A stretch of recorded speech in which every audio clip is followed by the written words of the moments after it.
I'm live. Look at me. I'm live.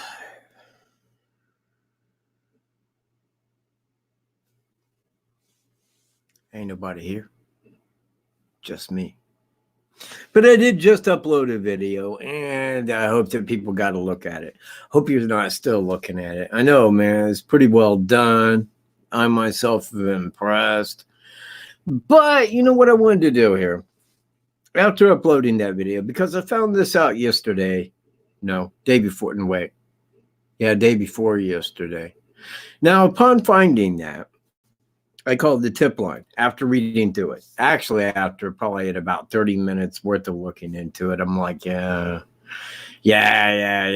Well, it's him. That was my thought. It's him. I'm going to call and let him know. Because she was a beautiful young girl, man. I mean, she really wasn't. I don't know. I mean, I think that any time that someone is abducted and something like that is done, you should call, but I'm certain everybody feels the same way as I do. So I called it in. Now, when I called that in, the lady stopped me. She's all like, whoa. She goes, that name's already been tipped in. I'm like, it has? Is it like recently? Well, I am not privy to say when, but it has been. Yeah, we've got that name tipped in. So I was like, all right, okay, great, fantastic. Means I'm not alone. I'm not alone in all this, man. I see it for what it is, man, and I know that others do too. Now, it made me feel that perhaps a person that he knows there, because Montrose is his hometown. That's where he goes. That's where he's home. That's where his parents and most of his family live at. That's why he lived there in Flint, Michigan. Now, if he was at the bar, as I suspect that night, and left at about 2 a.m. en route to home, Flint, Michigan, her car was broke right down there on his way home. He gave her a lift, so to speak. He murdered her. He left her body by the road. It was found early the next morning.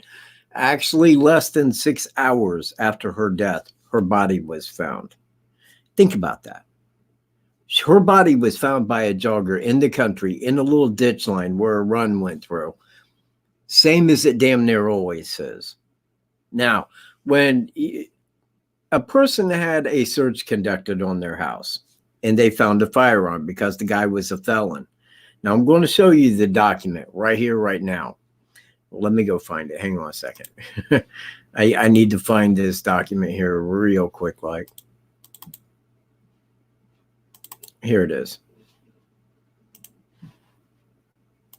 And let me display this here for you. And I don't know if you can read it. I can blow it up some, but this is what it says right here.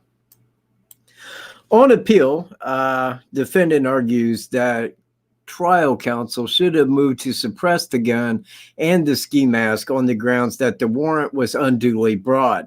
Specifically, the affidavit in support of the warrant did not indicate the involvement of a gun in the murder of Van Paetz or any particular article of clothing involved. In fact, the affidavit adverts that the victim's neck had been cut and that the autopsy determined that the cause of death was loss of blood due to slice wounds to the neck area. There was no mention of the involvement of a firearm. That says things, doesn't it? It really does. The viewing in Delphi had the scarf on, and I think that that was in part the reason. I think that that may have been the cause of death of at least one of the girls. So that's why I had this live, because I wanted to kind of discuss this a little bit, because I made mention in the video that it could have been a subscriber of mine that called. You know, I mean, because I drew attention to the fact that Montrose was his hometown, you know, and that there are unsolved murders in places where he had lived. I was positive of that. And I found this when I called it in, and it had already been called in. Now, if it wasn't from somebody, and I'm not saying that the person has to watch my channel. I'm not trying to be like that. But I'm saying that because I had mentioned that somebody may have. Or it could have been a person that lived in Montrose that already had him in suspicion. They knew the time that he left the bar that night. They knew his direction home. They knew that she came up missing and her body was found 15 miles away, raped, murdered, neck sliced. There's all kinds of, if it was a friend of his from the bar or somebody that he knew at the bar that maybe had suspicion, he could have been a suspect in that murder going all the way back to 1999. Now this isn't yesterday. This isn't 2012. This isn't 2017. This is going all the way back. So that was kind of my thoughts on it. Now see, how old was she, man? She was 23. And I normally don't call 23-year-old women beautiful, but come on, man. I mean, she was a good-looking lady. She really was. And he's been tipped in. Now, that means that he killed Jamie Schmidt. I put him as the primary suspect in the abduction and murder of Elizabeth Collins, Larry Cook. I also have him at the Delphi murders as the abductor and murderer of Abigail Williams and Liberty German. I believe that he is the primary suspect in the rape and murder of Mary Pryor as well. And with Mary Pryor and Susan Collins, that put a big twist on Susan Collins, down in Tennessee.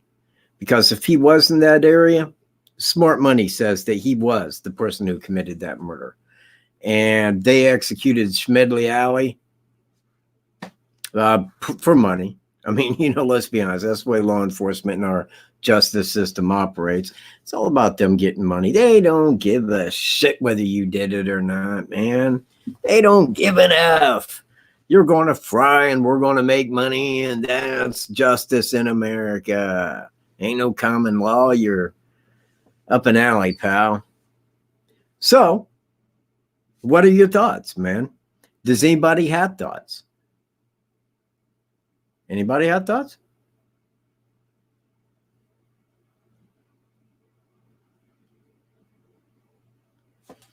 Hey, Lisa. Okay, no thoughts. Well, I could stop right here if I wanted to. I've only been going 12 minutes, so time flies by, when you're just sitting here bumping your gums. But you know what? I did want to bring attention to gray use. You see, because I'm still making, and this is going to be an extraordinarily long video, way longer than what I originally thought. I went out to Monon High Bridge Trail twice to get all the footage that I needed. Now, I set that up from where the suspect had parked. I walked out from his parking spot all the way up to the south side of Monon High Bridge Trail, followed the route down to the car path, up. I walked across Deer Creek over to the crime area and stopped the camera. Now, I walked around the crime area, the entire crime scene area twice, to get a good view of it. But I went right back to the same position where I stopped the camera. Then I started it again. And then I took my walk back up, back across to the 501 and all the way back out to where the suspect had parked, making it all one big general walking time. You see where I'm at? Now, that's from the killer's point of view. Now, what I did the second time is we parked at Freedom Bridge, where Cheyenne had parked.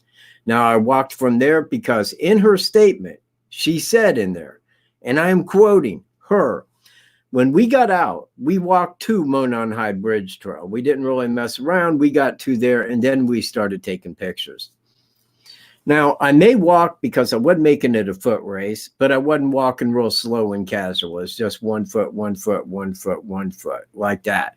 General walking time. So I got to the bridge. Now, knowing the time, and this is what was important, I needed to know the exact time that she got there. The exact time. That way I could place that in with the time that he had left. And I could find that out because I know at 10 minutes till 3, flannel shirt guy walking in, 10 minutes behind Cheyenne, seen him. They crossed paths, walking. Now, Cheyenne didn't see him.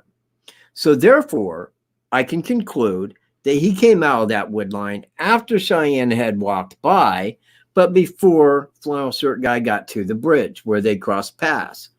Now, by doing that, I can put that at 3 angles. 1, the killer leaving the crime scene, her entering, going to the bridge and across to the area where she took that photo at 2:49, with flannel shirt guy coming in 10 minutes behind her and where their paths cross.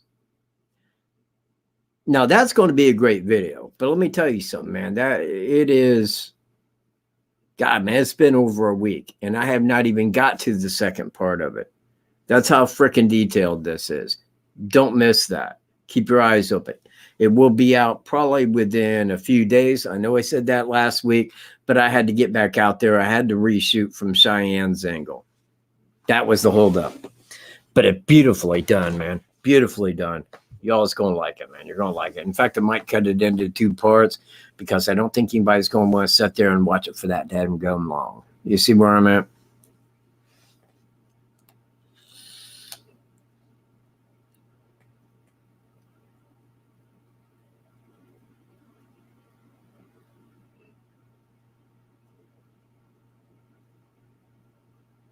Oh, thank you, Lisa. Well, it's not really overtime. I mean, it ain't. Understand. I mean, like, you know, I had a friend of mine drive me out there twice. Kind of a sad angle on his behalf, man. He was at work and he fell off of a 2-story. Bam, hitting pavement. Yeah, he got workman's comp, man. But yeah, I know, man. My hair, yeah, I love my hair. God, I got good hair. And I smell like Georgia Beverly Hills too. I smell just like 1984. I like that.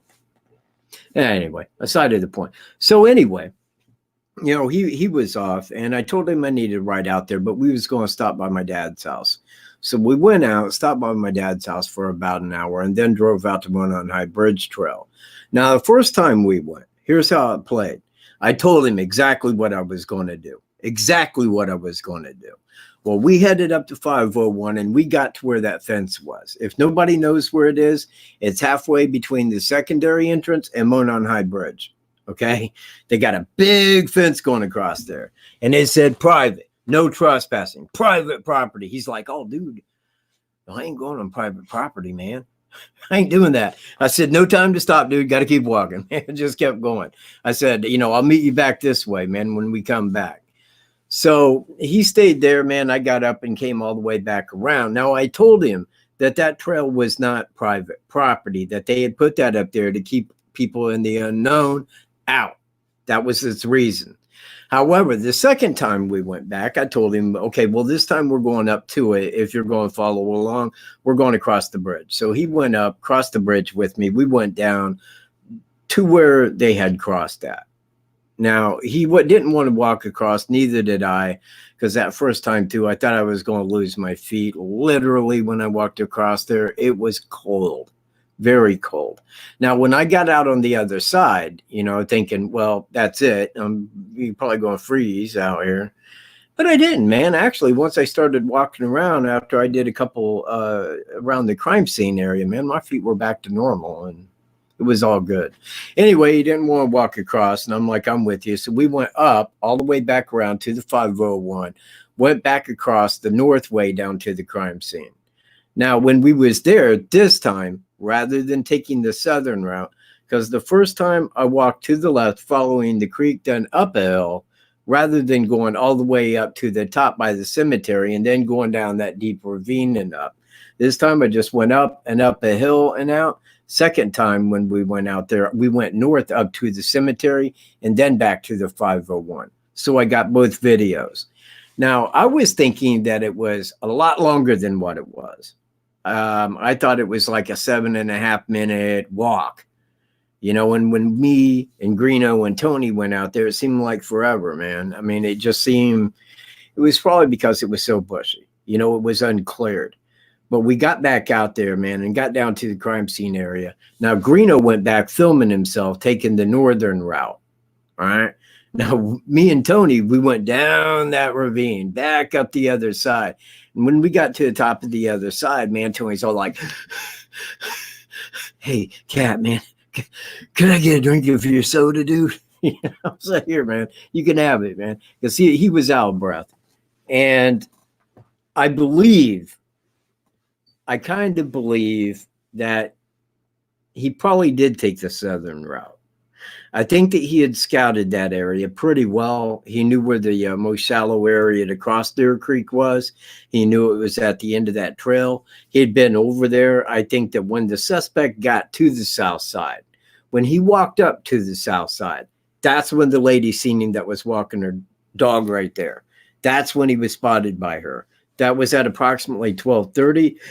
And that tells me that if he headed to there in that time, that when he first arrived, he did get there at roughly 12 noon, maybe just prior, just prior, but right within that area.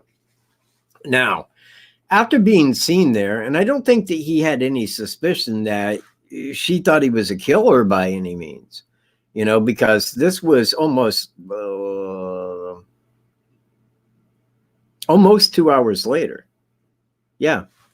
Almost 2 hours later when he abducted him. And I don't think that he felt that she would have thought that he was the man that had did that. In fact, if we didn't have video and photo of the man, it never would have came out that it was likely him.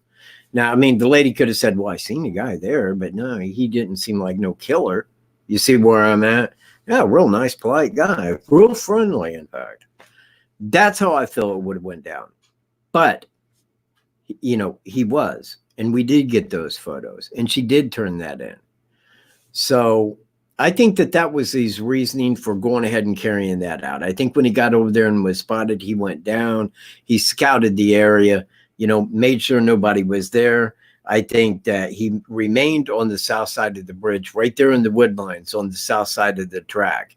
I think he had field glasses on so he could see if anybody was coming, if they befit what he wanted in a victim. Okay.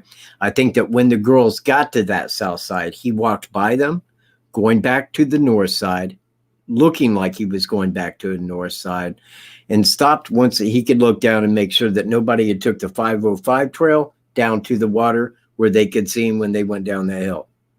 Once he seen that nobody was down there, he turned around. Now, I think that he had already said words to him, and that's what put Libby on alert. That's why she hit that record, because she knew this guy was up to no good. Now, with that photo, man, that kind of laid it open to everybody, including the lady walking her dog. She's like, yeah, I didn't see that guy. I seen him over here at about this time when I was walking my dogs, man. Talk to him for a minute. You see where I'm at? And that's why, because look, if they had had words prior to, and think about this, because I've thought about this very deeply over a very long time. If they had words when the girls came in to the trails and, you know, the suspect seen him, walked up and said something really creepy, something very, maybe even terrifying, like, I'm going to hurt you, I don't think that they would have walked on down to the bridge. Not with that guy there. You see where I'm at? But walking down to the bridge and then crossing, and the guy walking by and saying something creepy, very creepy, and then walking up and turning back around. Oh, crap. Yeah, we want this. We want this for law enforcement, you know, because this guy's coming back and he means no good. And that's what she did. And that's why she didn't call 911. There wasn't the time. Now, again, if this guy had said something creepy and they was on the south side of that bridge, they got a long time knowing that that guy's coming across. Hey, here comes that creepy guy. Did they take off? You see where I'm at? They didn't take off. And they didn't take off because that guy was right there. He came from the south side, had said something, and turned right back around, and knowing that they was going to be victim. And they knew that they knew that the guy was up to no good. And that's why law enforcement wasn't called. That's why the parents weren't called. No one was called. There wasn't the time. Let's get this on video record because this guy's going to say something really out there. We want law enforcement to hear this, probably was their thought. And that's what I think happened, man. I'm pretty sure that I can't swear that. I mean, I can't swear that, but think about it.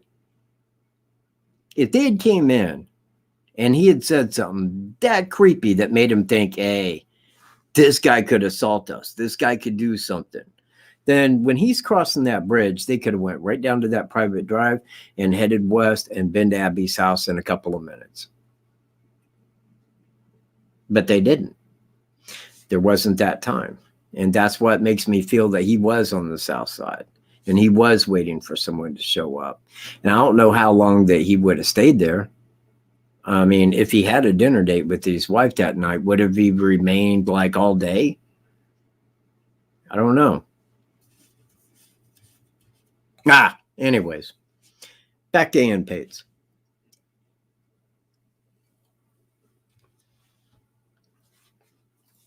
There is a bar, a singular bar in Montrose, Michigan. Now, since 1999, that was 20 years ago. Okay. The bar may have changed names, owners, woo-whoop-de-woo like that, but there is a bar there. And I feel that it's always been a bar there, right there. Probably longer than 20 years ago. Probably going way back more than 20 years ago.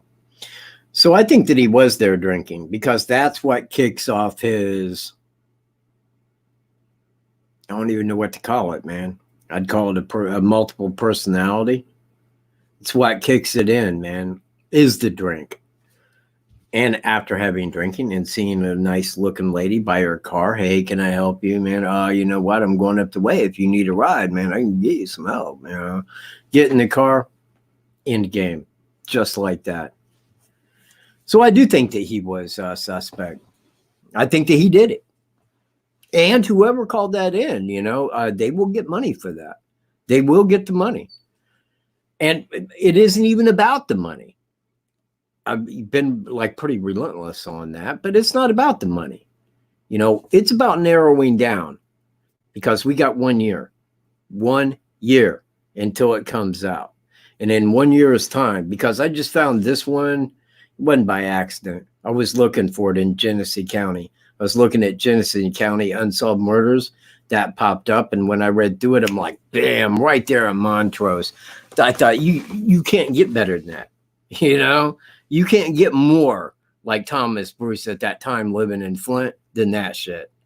So, yeah, I don't know. I mean, I can't say that the drinking triggers him. He's already triggered. I mean, this is the way I put it. I think mentally he's already not right upstairs. I think that he probably suffered some abuse when he was little, was probably raped when he was young, forcefully raped. And I think that that's what led to his issue upstairs. You see where I'm at? But I think that what happens is when he's drinking, the courage builds, and then he wants to, rather than keep it in a fantasy mind, he wants to go out and act upon it. And when he's seen somebody there, no one around, no one's going to know he did that. You see where I'm at? Perfect opportunity. And I'm sure that's the way he's seen it. But without the drink, he's probably that nice guy, that nice friendly guy, that is really cheerful, just a great dude. When he is drinking, and it's an unknown woman that he finds attractive, and he has a way, I don't even say attractive. I mean, I can't. Some of them were. Some of them were children. Some of them were very elderly, and I think that is part of his mentality is to brutalize innocent people that can't fight back. And that's evil. That is an evil man. Good guy, evil bastard.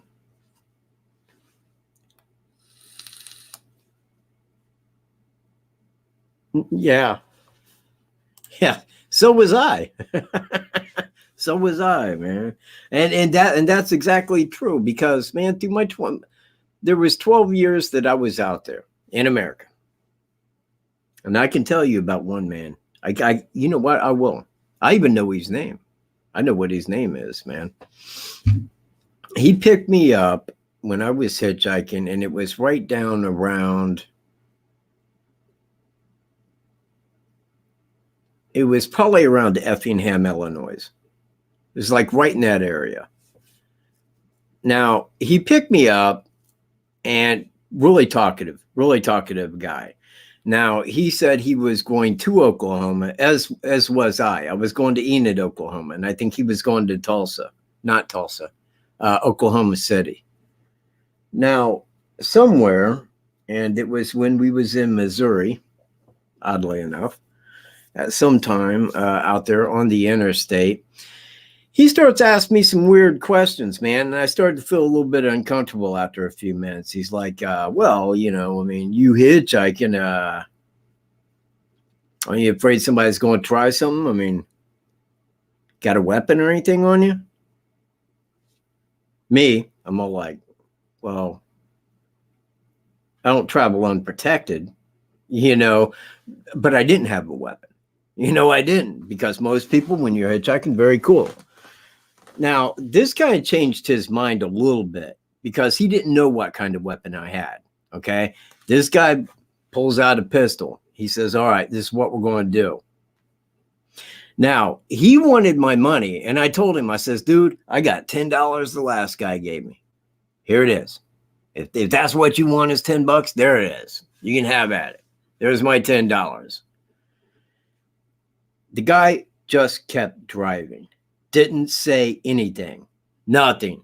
Dead stare, straight ahead. And I swear it was probably for an hour. Somewhere like an hour. He just stayed there driving like that. And I'm thinking inside, like, okay, if he stops this car, I'm bailing. I'm bailing straight out, man. I mean, I'm just going to hit that pavement and, like, you know, there it is. He pulls off, man. He pulls off, man, on a country road and drives back about, I'm going to say about 3/4 of a mile. Now, it was right near some city, because right there where he pulled off, right straight up ahead, you can see it was like a truck stop, convenience store, that kind of shit right along the highway. Now, he pulled over, man, and he just sat there. And I'm thinking, like, okay, I could run. He's got a pistol, but that would just give him good cause to kill me, right? So I'm just sitting there, man. I'm thinking, like, man, what in the hell am I going to do, man? What am I going to do? Because this is that situation, man. This is that stuff you only think's going to happen. But this fucker brought me back here to kill me, man. That was my thought. I'm probably going to die one way to another. I thought, do I hit him and bail? Do I, you know, what do I do, you know? So I tell him, man, I'm like, hey, look, I got to get to Oklahoma. Now, I'd like to sit here with you for a while, but I got to get going. Like, no, I'll give you a ride. And he backed out, man. And he took me all the way to Tulsa, and he stopped to get gas. And I said, dude, this is where I get out.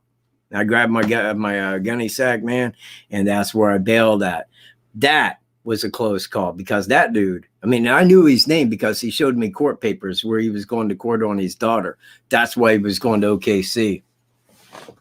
But I thought, man, he picked me up in Illinois. He didn't do anything. And I ain't going to, I mean, but I kept my eye out, because if the dude ever committed murder, man, I would have been like, man, I knew that dude would do that shit. And I'm positive he has. In fact, man, if I really looked into it, I could probably find him in Indiana DOC if he was still living in Indiana. Hell, he could have been moving to Oklahoma City for all I know. But that was the one rare case that I had when I was hitchhiking. But at that time, I was not drunk. I was wishing that I was, though. I can tell you that shit. Yeah, maybe. But then again, man, I mean, like, you know, it would have been the thing, man. If I tried to run, he probably would have gunned me down, because he was telling me the whole time, he's like, well, who do you think they'll believe? I mean, you're out hitchhiking. Who do you think they're going to believe if I kill you? Me? I ain't lying, bro. You know? But anyway, that was the only story I have that where I felt that I was kind of in the hands of somebody that would have done that. And I do believe that he did have that personality to do that. He never would have raised a gun. He never would have made mention of it. He never would have pulled back on a country road if he didn't have some kind of intent. And he was giving it some very hard thought. And I was thinking, like, why would the guy want to kill me? You know, like, what have I done, man? I don't know. Very odd. Very peculiar, though. Now, had I been drinking, I probably would have died, man. I probably would have died. You know, when he was standing there like staring ahead, man, I would have got the balls and said, like, well, shit, you know, wham, hit him and then tried to bail. Some shit like that, man. But, you know, which actually on the highway, it might have saved my life, but I probably would have got like messed up. I would have got some road rash for damn sure. Yeah, right. But here's the thing. You're on the passenger side, and I got a gunny sack right here, right to my left, where I put it in the passenger side before I got in. Then he's on the other side with the gun in his left hand. Yeah, I could have hit him, but you know what, man? I've been hitting the throat, and it's like, oh, fuck. You know, I mean, you can still aim and fire, you know, but again, man, I mean, like, I wasn't too worried about my gunny sack. Really, would probably if I was drinking, I wouldn't have been that damn worried about road rash. Tomato, tomato. I lived.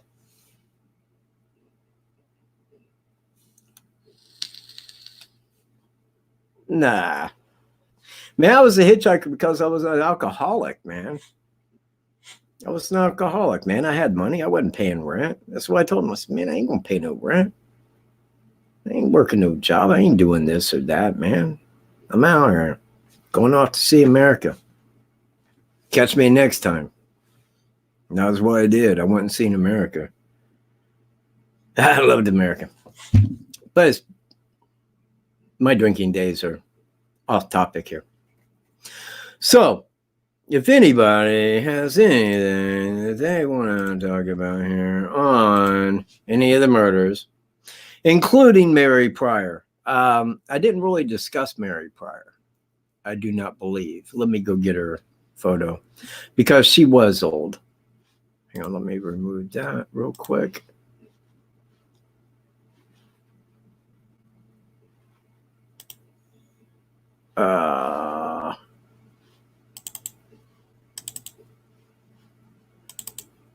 Now, this is Mary Pryor here.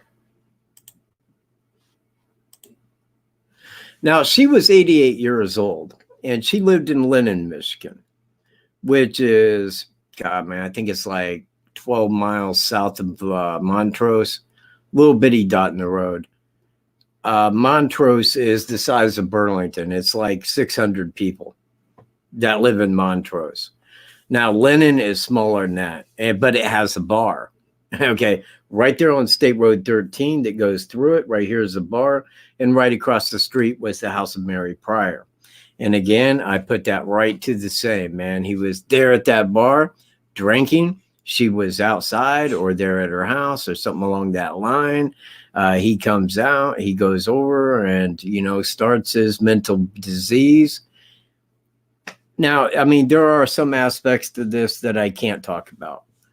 I told the person that initially brought this to me, I believe I had said that I wouldn't really mention some of the inner topics of it. But not only was she brutalized, she was strangled to death, raped, and in a bad fashion. I'll put it to you like that. Very brutalized. An old lady. Now, if you live in a town of 600 people and something like that happens to an old lady, everybody's like, who in the love of God would do that? You know, who would do that to an old lady? You know, and everybody wanted to know who did this. I mean, is it my neighbor? I mean, is it somebody local? I mean, it has to be. You know, that was everybody's thoughts. So anyway, and that's why, you know, I called that in because I seen the bar, I seen its location in Montrose. I knew that he was living there in Flint. Well, it's actually like this. Say here's Flint, and then you go west. Here's Lennon, and then you go north right here. Here's Montrose. You know, it's all in the same county of Genesee. So just because of the brutality and the rape, I knew it was him. I say I knew. I had a very strong suspicion that it was him. So I did call that one in. But I do put him as primary suspect in her rape and murder. And that's horrifying, man. There are things that It just should not be touched, man. And I mean, overall, women, for one, don't matter the size of the woman. Don't matter if she's a girl or elderly. Women shouldn't be touched by men, period. You know, but to brutalize people that can't fight back, I mean, like, what kind of power do you think you got when somebody can't fight back? You know, like, where's your enjoyment come from? Is it hurting something that's innocent? Because that really does put a pretty big twist, man, on like abusing animals. I would venture to say that when he was in his younger teenage years, he probably did. He probably had a habit of, I'd maybe brutalizing, maybe abusing animals because they were helpless. That's where he gets his enjoyment. Now, there's always got to be that first turn of events that leads into something bigger. It starts small and keeps building until one day, I'm going to do it. I'm just going to go ahead and go through with it. Now, I don't know when his first one was. Now, if I take that back to Mary Pryor, that was in 97. Ann Paetz was in 99. And think about that. Nobody ever connected those two.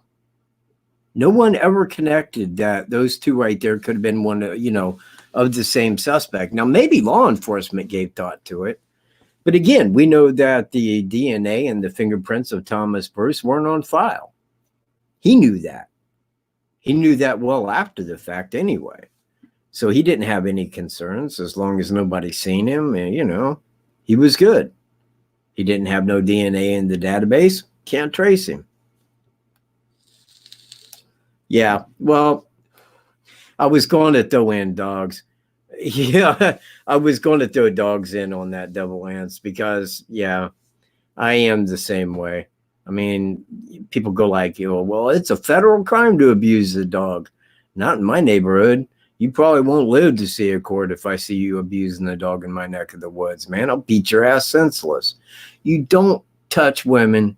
You don't touch dogs. It's just a thing. It's like I go out and squirrel hunt. Well, I shoot them to kill them, man. I don't go out to torture them. That's wrong. You don't hurt things that can't fight back. That's evil. And he knows it's evil. And he was like a man of God. I don't believe that. I don't. If he ever felt that he was a man of God, then he is very twisted. I mean, that multiple personality disorder is really at play.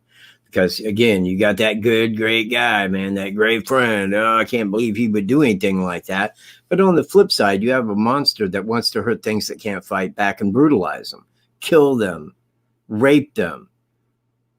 And that doesn't sit well with a man of God. It doesn't matter your religion, unless you're a Satanist. And that very well may come into play, because I think that he was working with dark forces. I don't believe in dark forces, but I do know that, well, I would say a person that's in most any religion is at least aware that there is a dark side to mankind. Now, they personify it as demons or Satan, and all this and that. I don't believe that. I don't believe that there are demons nor Satan, but I do believe that there are mental defects. Like, what's his name? Damien Karras from The Exorcist. That's what he was telling Reagan's mom. Like, look, man, I took psychology. I don't believe that what's upstairs is the devil. Okay. I believe it's a girl, man, who's got like some emotional problems happening there. Well, that's the way I feel. The guy's got emotional problems. Is it Satan? No, there ain't no such thing as Satan. There isn't.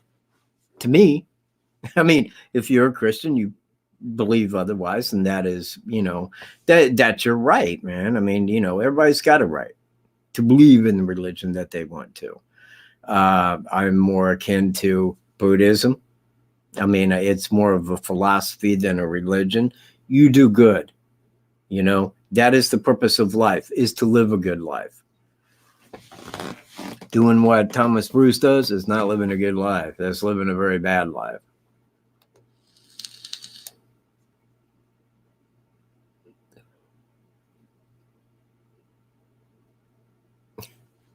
Well, right. And I'll give that to you because I know a lot of people that have multiple personalities. Been in jail with people with multiple personalities. They don't go kill people, though. But you see, there's those acts that are brought upon a person when they're little that can trigger the multi-personality. And again, this is why I feel, because Ted Bundy, let me use him as an example. He was brought up in a good house. That's what he says. He wasn't raped or anything like that. And he said pornography had led to it. He goes, but anytime you look at a man who is out there serially raping and murdering women, he goes, it will go back to pornography just damn near every time. Now, that's probably true in the case of Thomas Bruce, but it's a fair guess, man, to say that it was a learned behavior when he was young. He may have been brutalized, raped by like a family member. I couldn't see it as being a babysitter because then that would have been brought forth to his parents. And if they gave a rat's ass, would have had that person in prison. Okay. But if it was a family member, a parent, or something along that line, and I'm not speculating that his parents did that to him. I can't say that.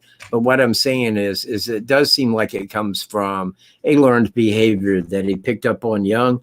In and through puberty, it grew in his brain. This is what you do. He didn't mature sexually without those thoughts. Those thoughts were always there in his head, and they kept climaxing until a point when they needed brought forward. And just like with Bundy, after you do that first one, you find it hard to live with what you did. You feel like a demon. Like, I can't believe that I did that. You see where I'm at? You need alcohol. Now, in every case, every single case, I can tell you, he was at least drinking prior to. Now, when asked about that, the interviewer asked Bundy, he said, well, did you ever go off and do this to a woman without drink? And he's like, no.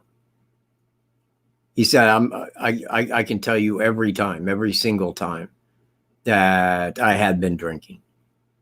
Because they need that. They need that courage to go through with what they're going to do. It's in their head. It's always been there, and it keeps getting bigger. But once they get that drink and then they see opportunity, that's where it goes. Now, Thomas Bruce, in all of his crimes, they were crimes of opportunity. It all amounts to that. Nobody's around. Nobody knows it's me. I can do this. Nobody will ever suspect me. And that's how he gets by. That's why he does all this shit in the middle of the day. That one was at 2 a.m. in the morning, had been drinking. Now, I think that Mary Pryor was at night, but I don't think that it was serious late. What would an old lady be doing up at 2 in the morning? But I'm sure that he was at that bar drinking, prior to leaving and seeing her there because she had a dog. And, the next morning when her son-in-law came over to her house, he noticed that the front door was open. Her dog was inside and she wasn't anywhere to be found. And he seen that was very peculiar, called law enforcement. They put a search out looking for her and found her. It was out her back door, out her backyard, but it was like 150 yards behind her house in the woods in a swampy area. And that's where they found her body.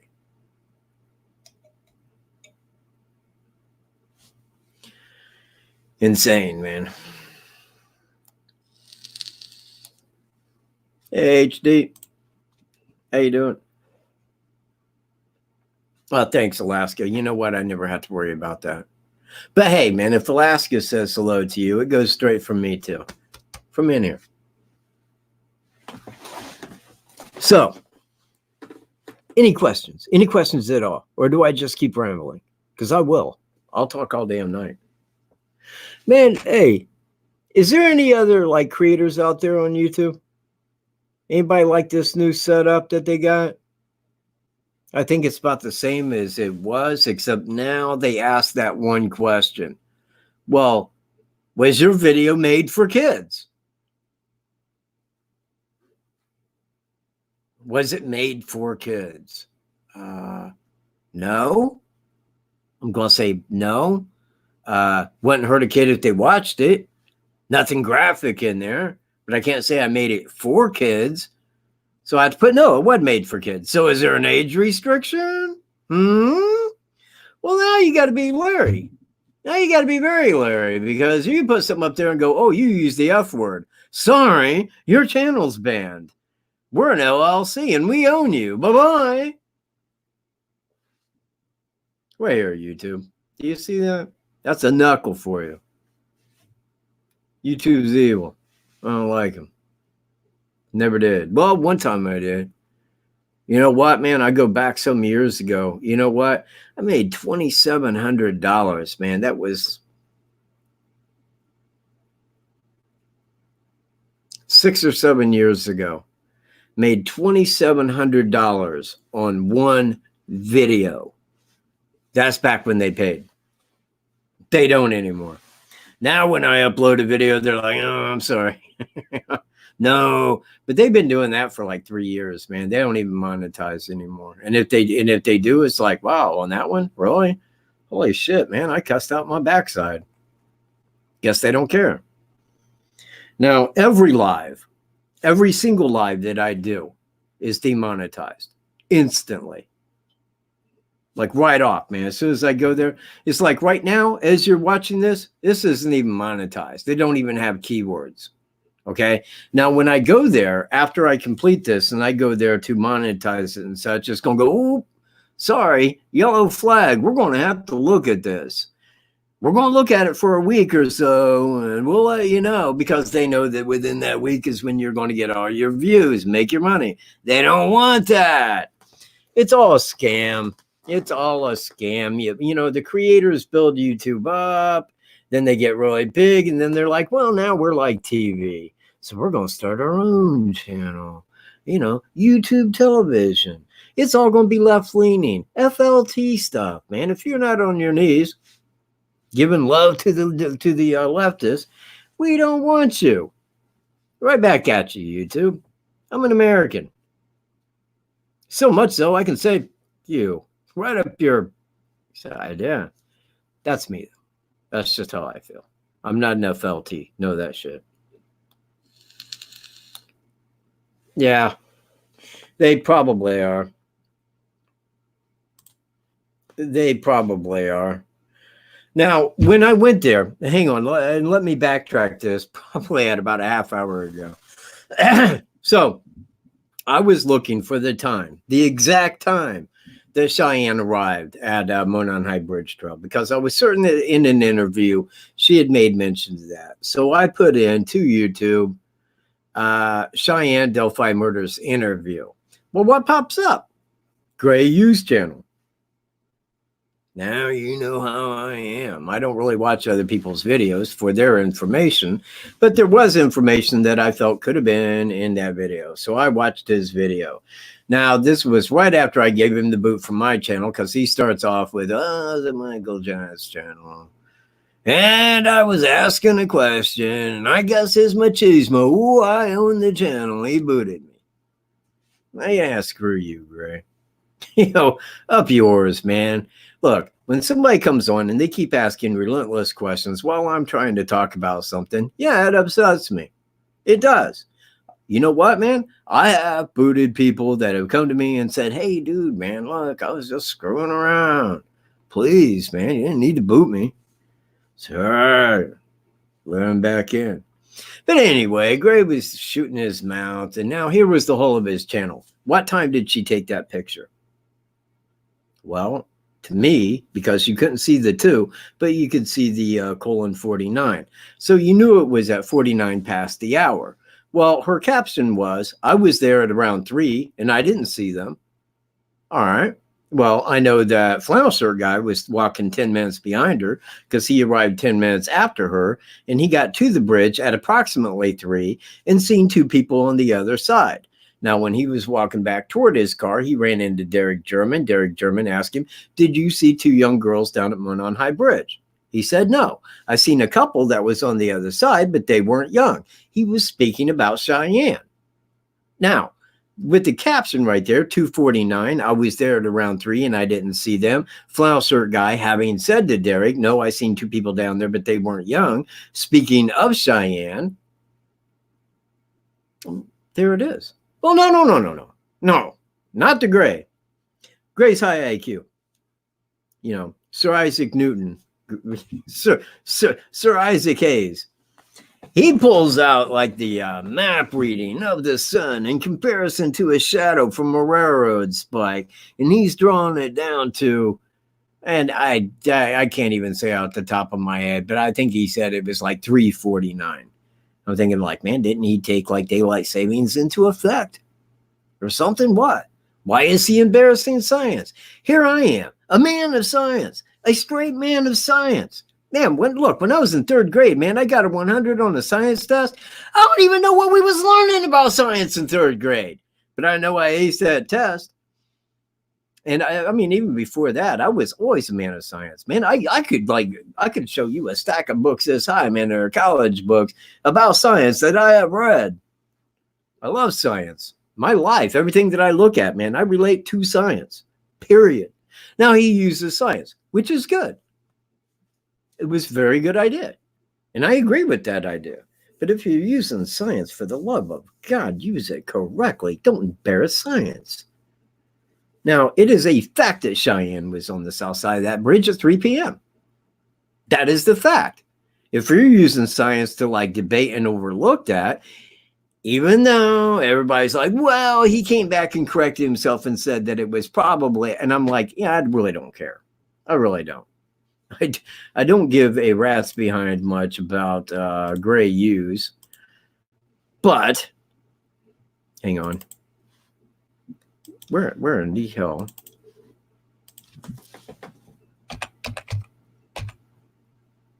No, there ain't it. There it is. All right.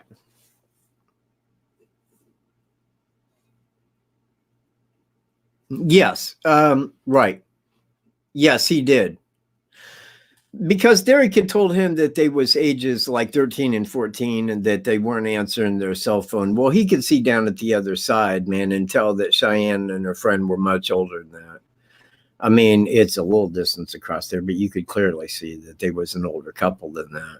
But that's what he related to him, because you got to realize that when he was talking to Derek German, it wasn't a murder.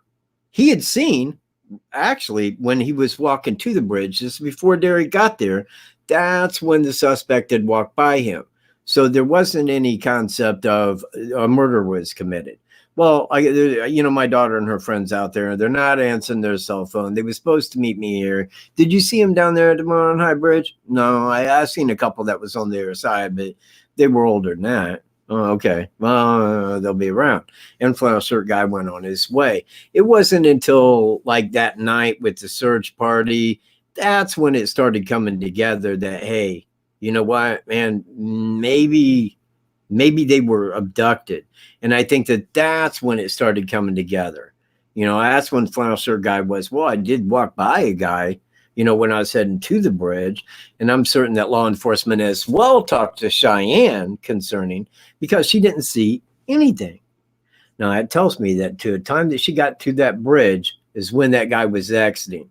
Now, you're talking about February, where there's dry leaves everywhere. You would see somebody or hear him walking to your left right there. I assure you of that.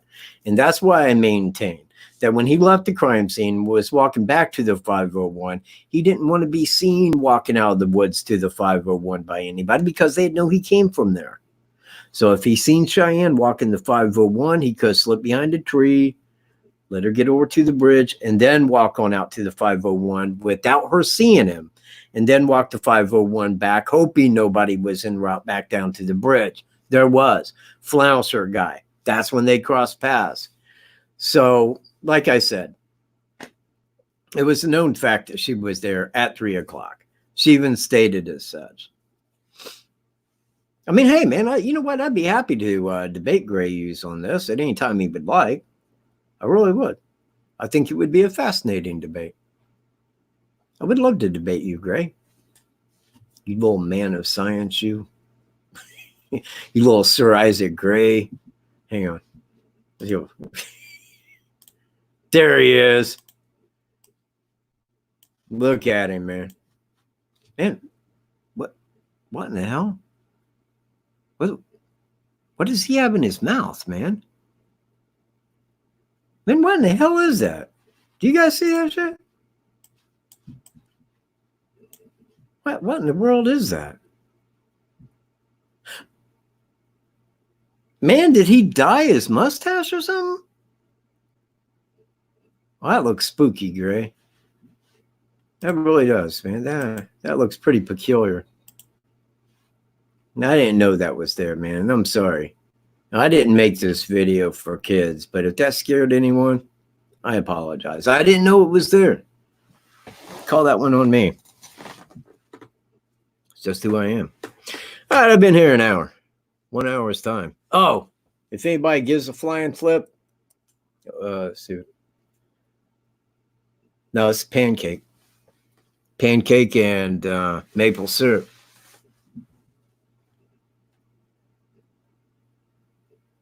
A couple, huh? Bam. Yeah. Okay. I wouldn't hit anybody in the balls. It ain't me. Yeah. Hey, Incognito's here. So, all right, I've been here 1 hour. 1 hour's time. Ain't nobody calling. Ain't nobody emailing me. Ain't nobody giving this shit. And you know what? You guys just like it. You know what? What I need to do, and I've thought about this. I really have. I need to sit down here every single night because I have 100. Actually, that's growing now. It's like upwards 108 deductions. But I need to sit here and I need to cover one every single night, every little subtle piece. And by the time I get to 108, I'd probably have about 500 more. And I could just make this a live show on every point of deduction ever made. Or, even better, I could write a book. Now, I'm not a writer, man. And people ask me if I was going to write a book. No, I'm not. Because I'm not a writer, man. I'm not. I mean, when I read, I don't read fiction unless I'm in jail. Then I read fiction. I read every Stephen King book in jail. That's the only place I've ever read Stephen King. But icons, because I was talking to icons. And I said, well, I need to turn it into a story because, see, here's the thing. He told me how to get that notarized. He said, this is how you word it. This makes it foolproof. So that's how I did that. And I put my deductions down. Got that covered, sealed, recorded, notarized. That way those deductions are mine. Well, now, not that law enforcement can't use them, not that other people can't state them, but if a person was to put them in a book, then they go back to me. I deduce that before law enforcement. That's my coverage. Because I ain't going to make one dime of reward money, nor was I ever shooting for reward money. But I want people to know this, man, that by the time that this right here is announced, by the time that this suspect is announced, that is 4 years of my work that was put into this. 4 years of videos, 4 years of looking over this case, 4 years of deducements, man. So, yeah, for that much, if somebody's making money on it, you better cut me a piece. You see where I'm at? You making a movie? I better get my cut. You writing a book? Better get a %. Because that's called covering my backside. And that's what I'm doing. Covering my backside. And let me tell you something. When it does come out that it's him, it's going to be bigger than Ted Bundy. It will be. It will be. This is 1, 2, 3, 4, 5, probably 5, but I'm going as far as to say 6 because I'm also going to throw California in there because he lived out there for a long time in the Navy. Now, let me tell you something. I'm going to look that over, and I suspect that you should too, man. Look over the places in California where he was stationed. Hang on a minute.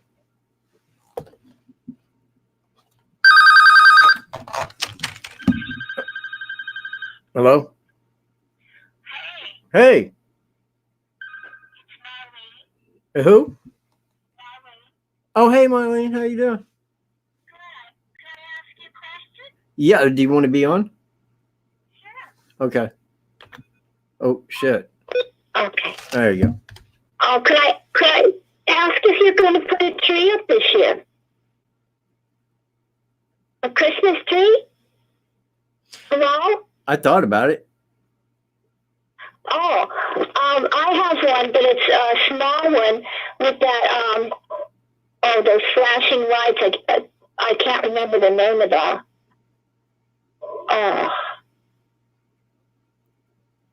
hydroelectric or something, I think it is. Okay. Where the lights change colors. Yeah. Right. So, yeah, I was wondering about that. Well, how did you know I didn't have one up? Do you? No, I don't. But you know what? A friend of mine lives down the street here. He put his up this last weekend because I asked him when he was going to put it up, and he's like, "Oh, we're putting it up probably tomorrow." And they did. Real nice tree. Normally I put mine up, and here's the truth of it. Right up here on the top of the bar, like right here to my immediate left, I had my Christmas tree sitting there for 3 years. 3 years. Wow. Didn't even take it down, man. People say, dude, why you got a Christmas tree up? I'm like, I don't know. If I take it down, I just got to put it back up again. It's just me and Wolf. Nobody really gives a piss. You see what I mean? Wolf never complains. There was a YouTuber decorating the tree today and playing Christmas music, and I liked that. I thought maybe you would show us a little bit of that. And your dog, like, hanging around with you there. Oh, yeah. Yeah, I like the way you think, man. I do. Make a toast to everybody, Merry Christmas. Well, you know what? Because I was, in all honesty, was seriously thinking about making a video for subscribers, to wish them a Merry Christmas. And yeah.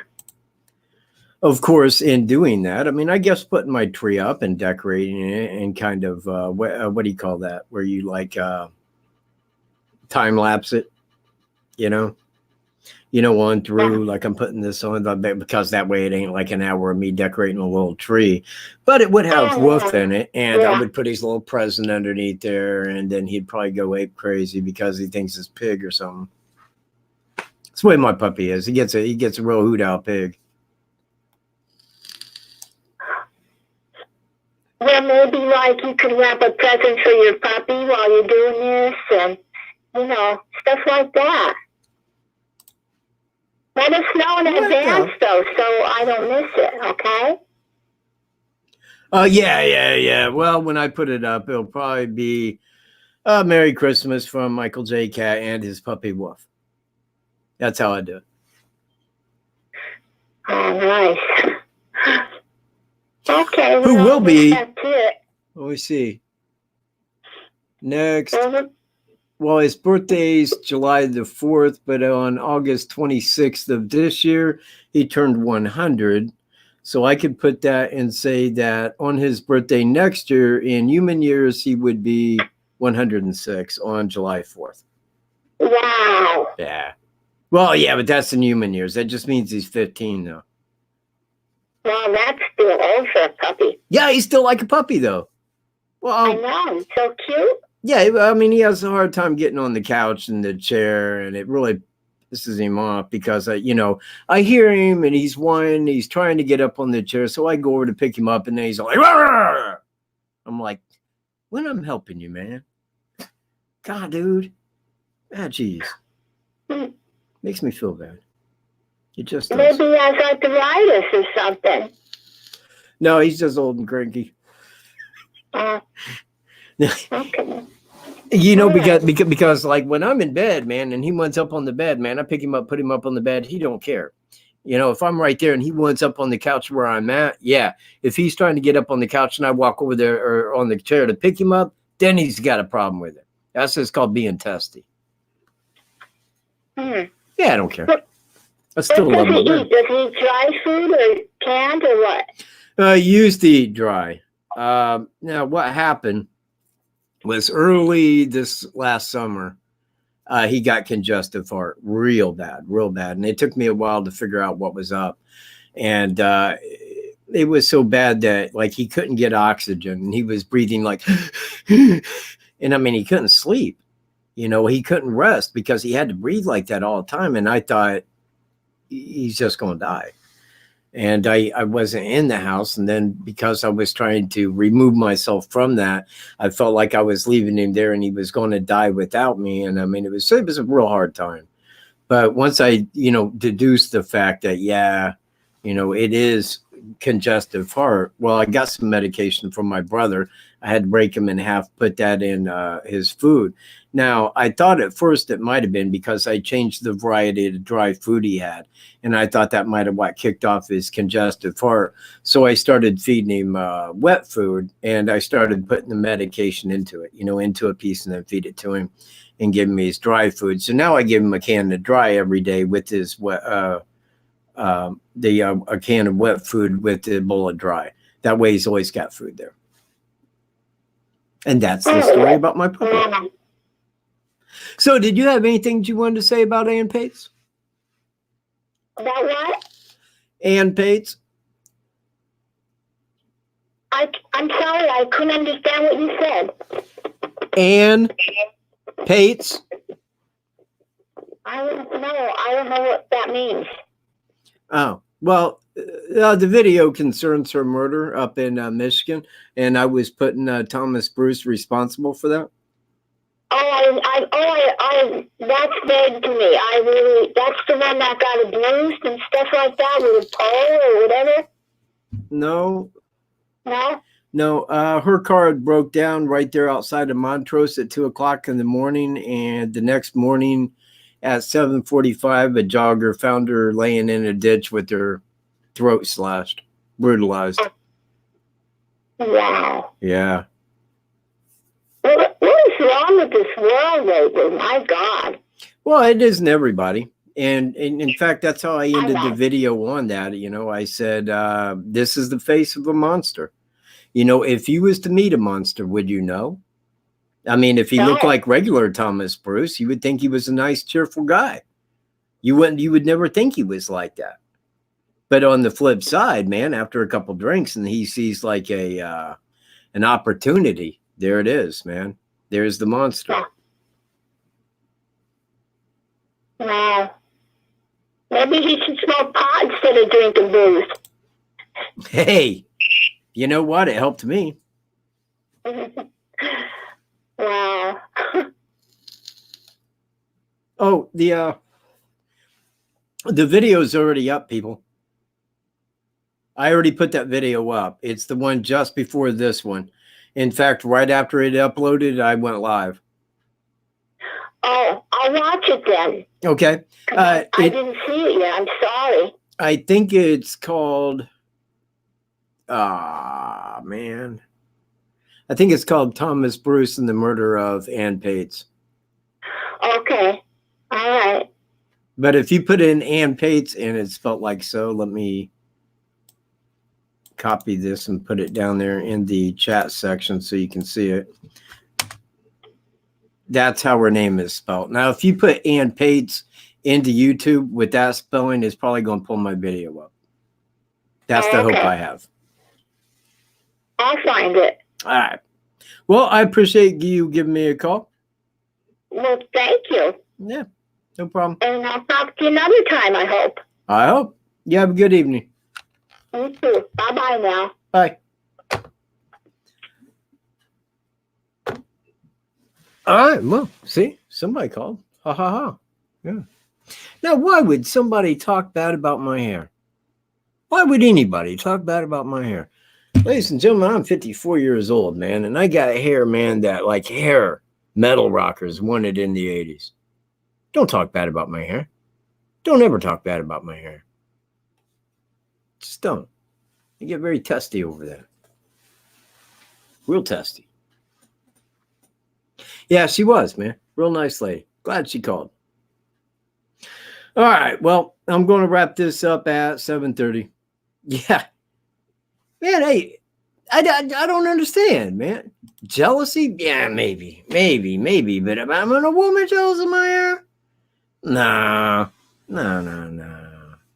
I don't know why they're hating on me. Here I am, the greatest criminal profiler in the history of mankind.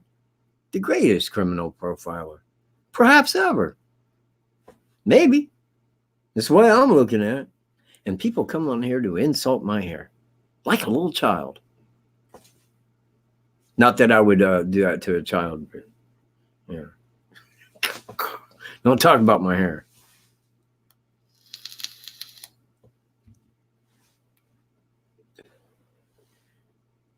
Your hair defended me? Well, thank you. Thank you very much, man. Anyway, let's get back to the topics here, man. You know, I'm trying to, well, no, you know what, man, trolls happen. Yeah. You know what? I was watching Icons, man, because I watch every video that dude puts out, every single video, man. Believe me, you need to go watch Icons. But, you know, he has one troll on his channel. One. The guy don't even give him a thumbs down, man. His name's Kunana. Man, he's been letting that cat have it, man. But, man, if you know, like legal, on the legal side of shit, Icons, man, that's the guy that is in the know. He is studied and astute upon that, like no other. That's why when I seen him talking, I'm like, yeah, man. This is that dude. This is that man that's out there saying the real deal now. I like that, man. Like talking to him, man, because when you're talking to him on the phone, it's like watching his videos on steroids. Get a lot out of it. It is. You know what? Actually, moosed, blow dried. Oh, wait, hang on. Let me, moosed and blow dried. Looks nice. Yeah. Bam. Yeah. I love my hair. Yeah. All right. Enough about my hair, though.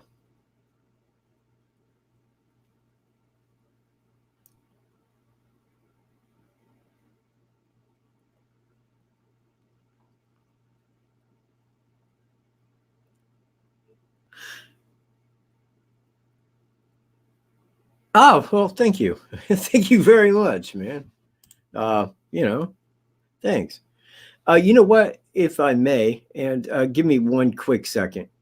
Oh, you know what? Yeah, let me cover that. Now, what I did, because he lived in Flint, Michigan, and me and Miss Cavalier was talking about that, because he did, and this is right after he got out of the Navy. He moved to Flint, Michigan.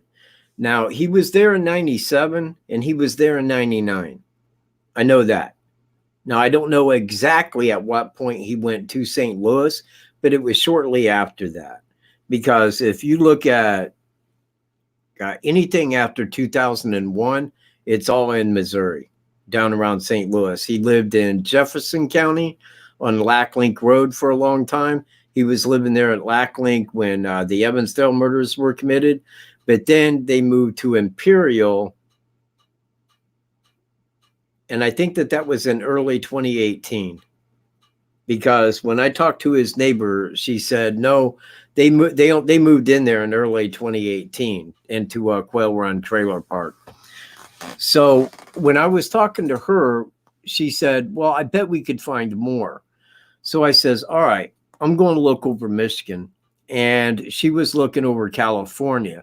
Now, it seems that we can get his military records of when he was on leave, when he was, you know, all of that, you know, where he lived, all of that crap. Now, once we have that, we can narrow this down, because there's 1, 2, 3, 4 sets of murders that I put him as the primary person of interest in, that main suspect. So much so that I believe that he did it. Now, if I looked over where he had lived in California and all the places where he was stationed, Smart Money says that we can find a whole lot more. I think that those 5 are just scratching the surface. I really do. I think that this is a madman, And it doesn't appear like there was ever a time. Look, 2 around a little bitty small town the size of Burlington, 2 rapes and murders. That's a man that has some balls. But man, when you think about it like that at that time, and then you go all the way back, like when he joined the Navy and throughout his 11, 12 years in the Navy, where he was stationed in California, there's more. There is more. Because if you're in a big city, that's when you get some real testicles to you. It's like, man, this happens every day. Isn't nobody going to think it's me? If I'm not seen picking them up and it's a crime of convenience, they'll never know. They'll never know. So I'm certain that there will be more to follow. Absolutely. Hey! Oh, holy shit.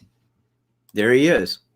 Ladies and gentlemen, former WBA heavyweight champion of the world, Michael Left Hooked Weaver. Bam! Anybody remember him taking out Big John Tate? Bam! 1 hook, 15th round. There he is. And he's a good friend of mine, too. I want you guys to know that, man. I've known him for years. Super cool dude.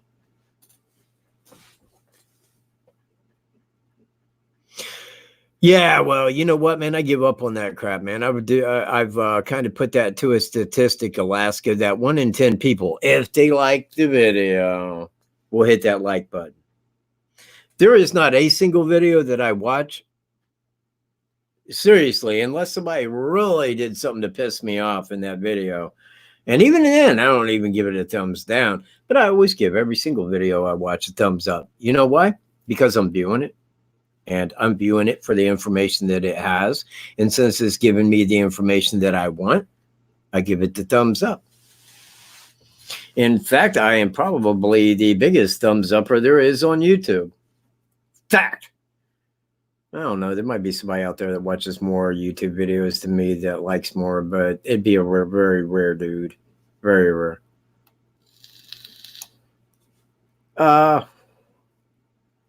20 years, right? Right, Weaver? Wasn't it like 1999 when I went back out to Florida? I think that was the time that we met. It was 20 years ago, man.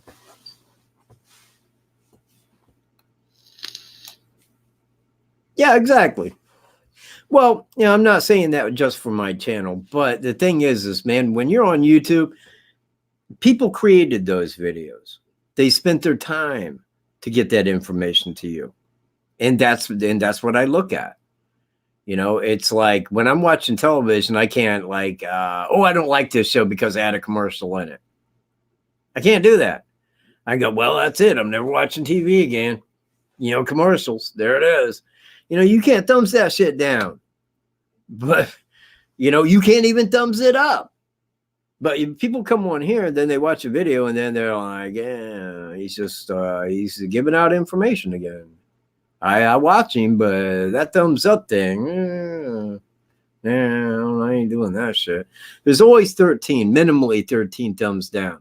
Now, that is 13 different accounts that the Michael Cunningham has and his friends. Maybe even Gray Hughes, man, Sir Isaac Hughes. He might come and thumb my shit down. Yeah, and so when I made that video speaking about Gray Hughes, I said I was at Gray Hughes' channel, and I was watching one of his videos. Some guy gets on here and says, I thought you said you didn't watch other people's videos. And how do you know you wasn't blocked? Because, see, you can't like do this and that when you're blocked, not view. I'm like, well, you will notice that I commented on his channel, man. I mean, that was my indicator. Wasn't really blocked. Knuckles. You know, people, man. People scare that shit out of me. Yeah. All right, man. So I got 7 minutes. Anybody want to call? You know the number right there. And hey, if you want my email, it's right here. And say you want to throw cash at me, it's right there. This is my name, but not my real name. That's business name. But that's my real number. That's my real email address. But right now, I want to talk to you. You. Call me. Now.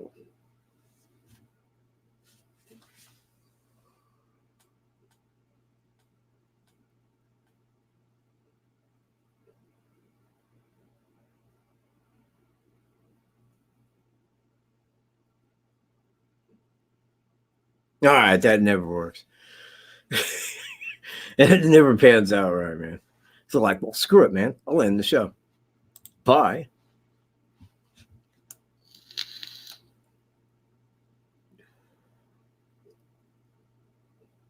Three likes? What?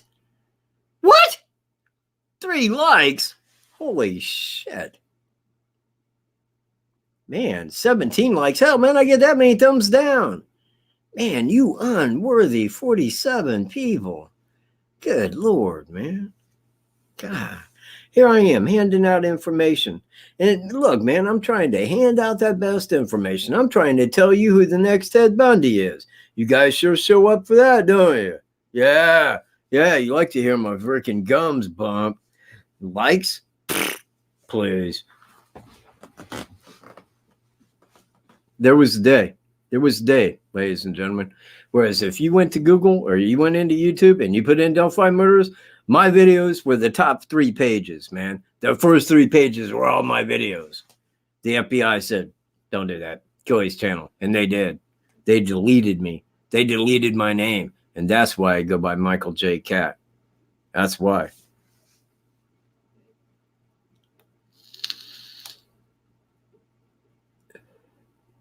A Rogan up? Like a Joe Rogan?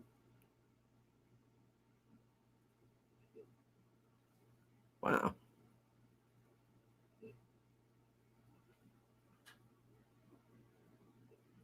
Devil Ants may be calling. No, that was a minute ago. I got to give him another minute. But he'll call and I will end the show on that. Don't miss it. Devil Ants, he's a great caller. He's always got some really cool shit to say. And I don't have to just sit here and say stuff.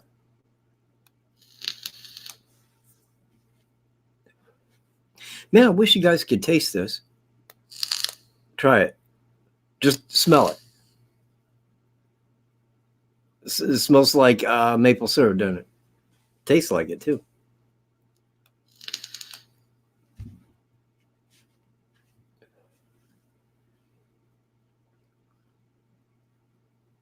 Oh, 25 and 8. Yeah, I can deal with that.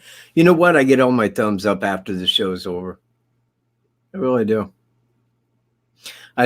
Shares, man, shares used to pop up, man, like on my thing, would like pop up and it would go, so-and-so gave you a thumbs up. And I was like, oh, thanks, man. Right? So-and-so shared. Thanks. I don't see that anymore because YouTube stopped doing that. You're like, yeah, people don't care if they give them a thumbs up. Yeah, they don't care if they share or not. Yeah, it's information those like creators that made us big don't need. We don't want them knowing that.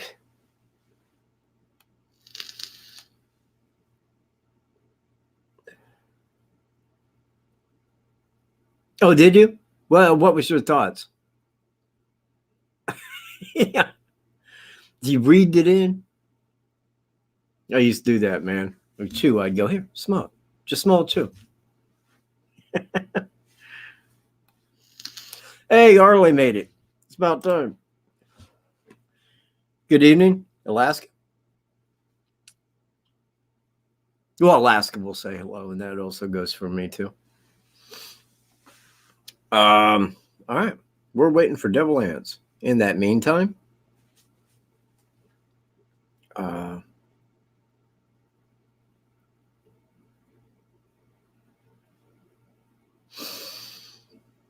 I don't know. Does anybody got anything they want me to talk about? Like my childhood? Some. You know what? Actually, I do have something. Hold on a second. Let me see if I can find it. It should be in here.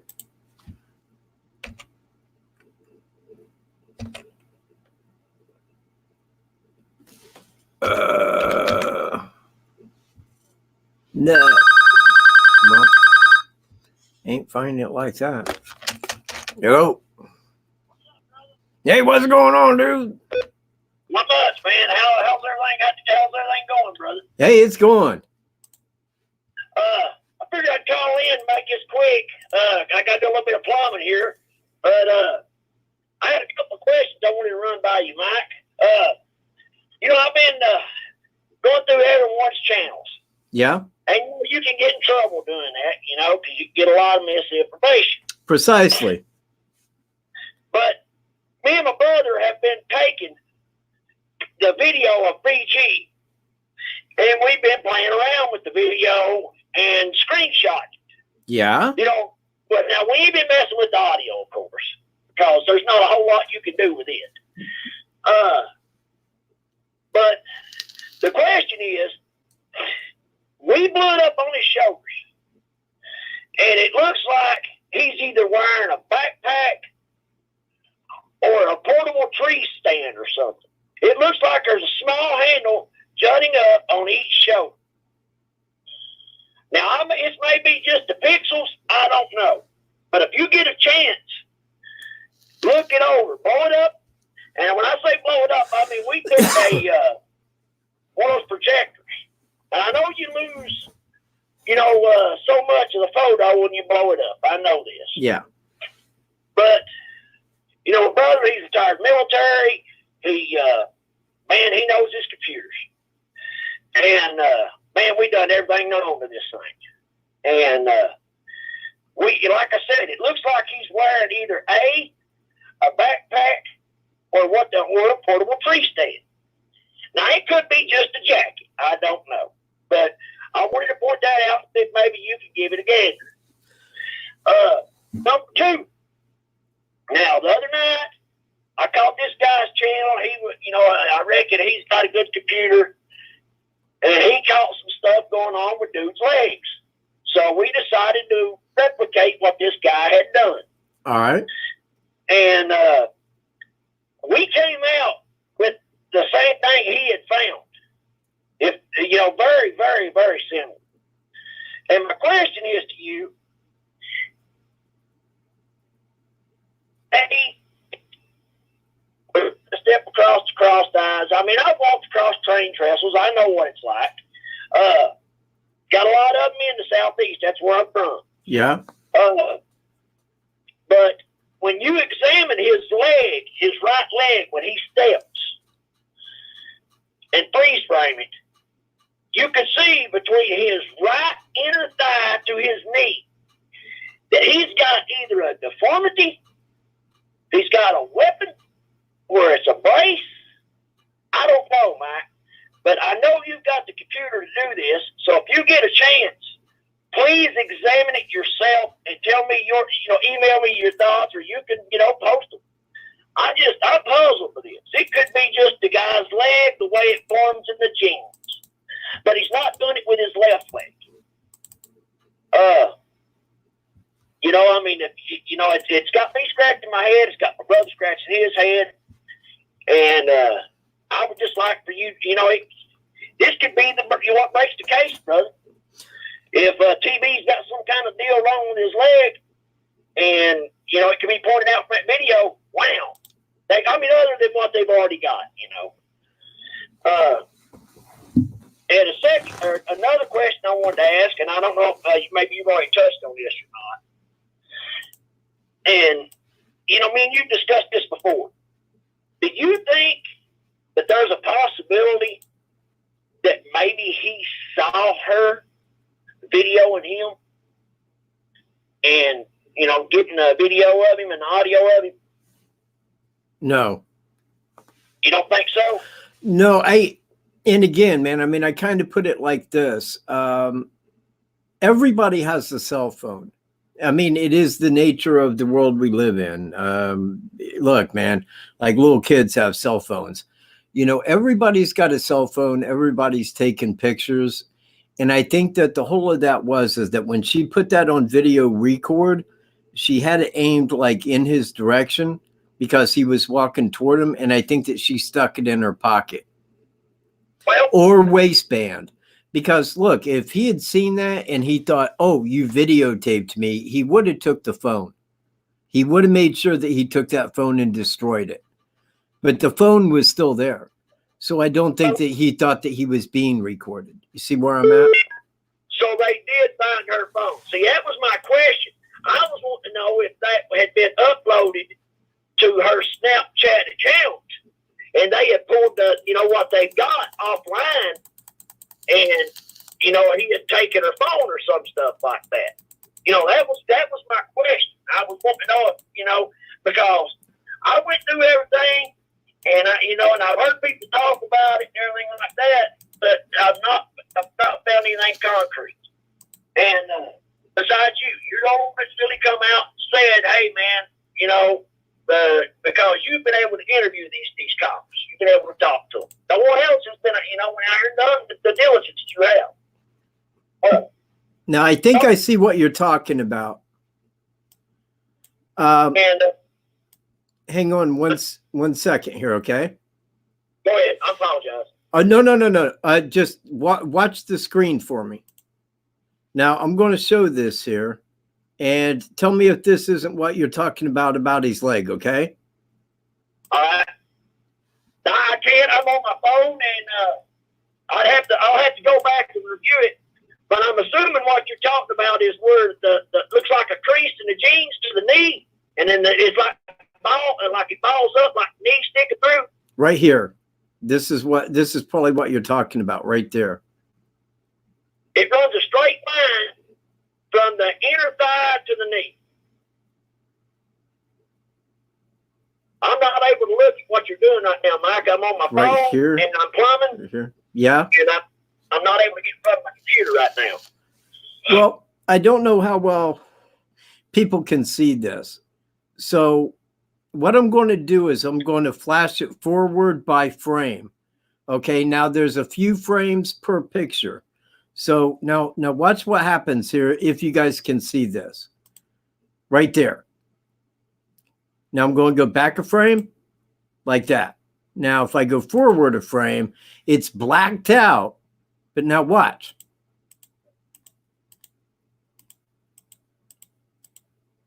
And back to normal. Now, something was in front of that, in front of the lens, or maybe the other girl, like a piece of her face was in that far left side, something like that. But there's a reason for it to be like that. Now, this right here is probably what you're talking about. I'm thinking. Yeah, because And I'm going to blow this up a little bit so people can see it better. But you see this right there. And that is peculiar. what happened? Go ahead. What happened? What happened was, Mike, there's another guy found this and made a video on it. Now, out of respect, I'm not going to mention him on your channel. Okay. But we went and replicated this guy's work. And, at first, it's just crazy. And so we took what he said he done, the parameters on his computer, and replicated it. And we came out with the same thing.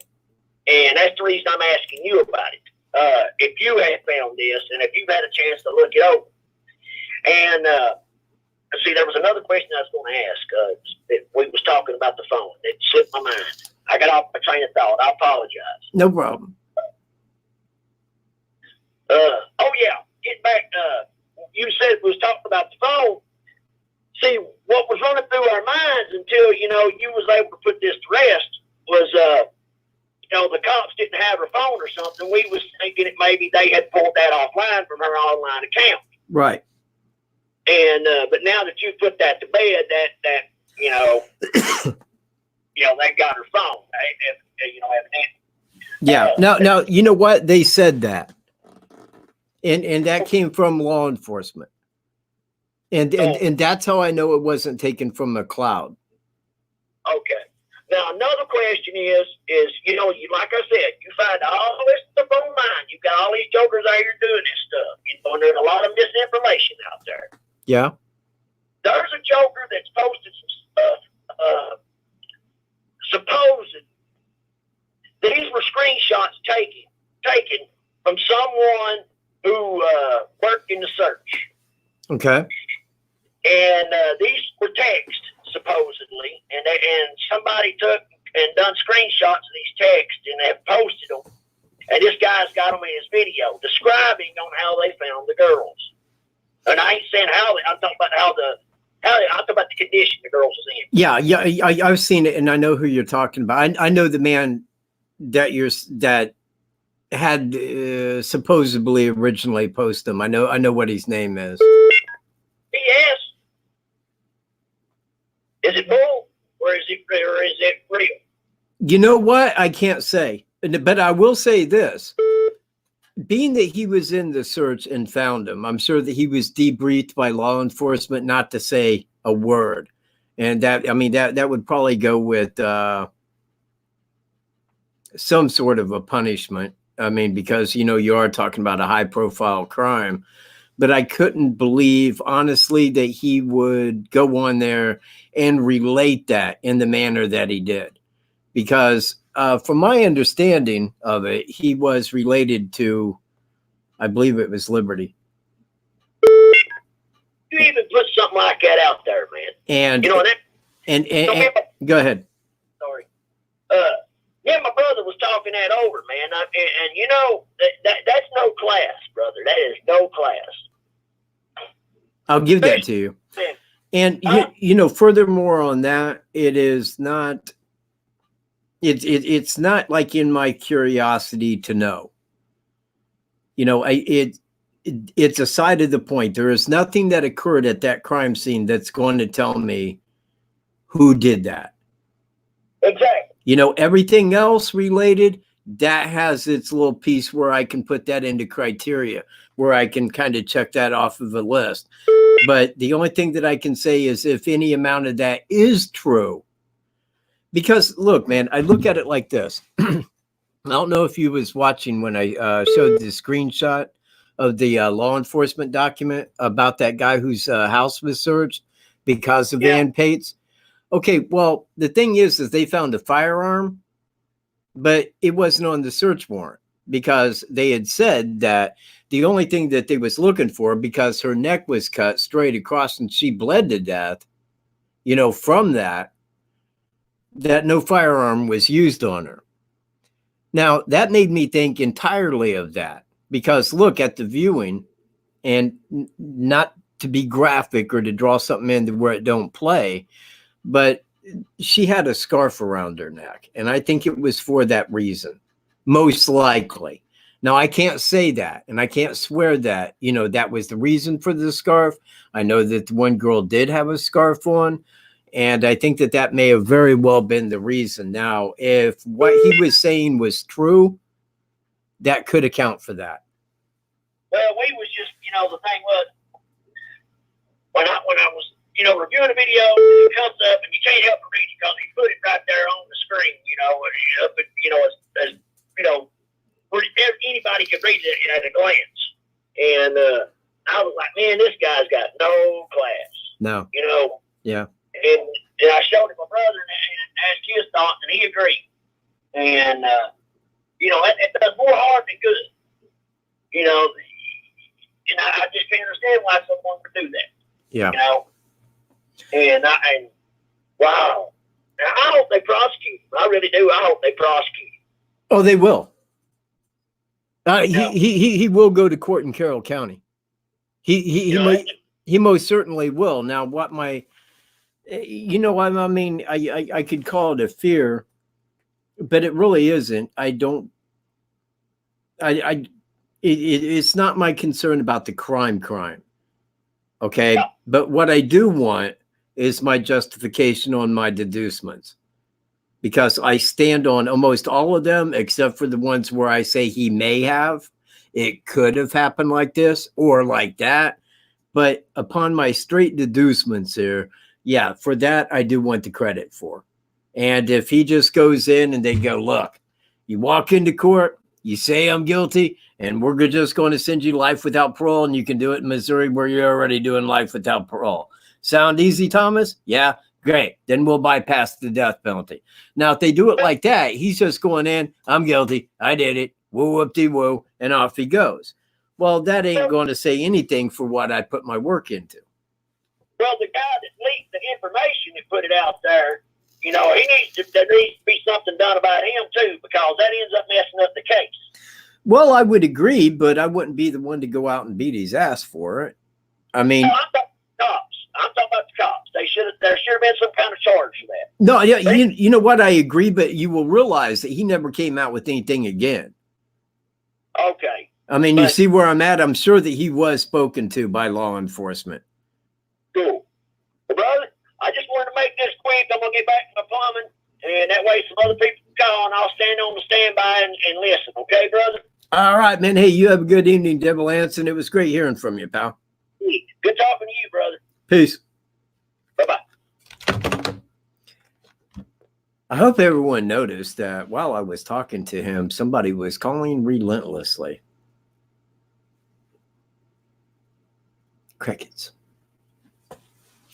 So yeah, anyway, that is kind of a point that I do make on that, is that there was a scarf that was worn. Hang on, it might be that person. It might be Michael Cunningham too. We don't know. Let's find out. Hello? Yeah? Hello?